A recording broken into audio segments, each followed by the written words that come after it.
Young turtles are tiny and always on the move, making them almost impossible to track in the ocean. The study is the first to look at their early behavior and movement, thanks to small remote sensing devices.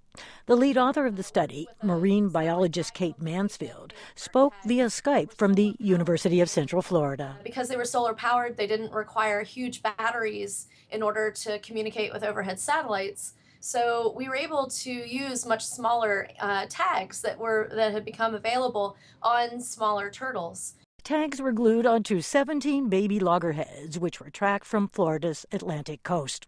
The turtles stayed largely in the warmer surface waters.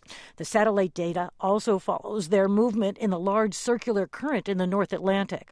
In a report published in the journal Proceedings of the Royal Society B, Mansfield says about half the group moved into the Sargasso Sea at the center of this massive North Atlantic current. That was pretty exciting, and it shows that the turtles have a little more variability in their movement patterns than this original idea of this large circular migration, one way, unidirectional migration around the Atlantic. The Sargasso Sea turns out to be a popular refuge where young turtles can forage and find shelter in the mats of seaweed.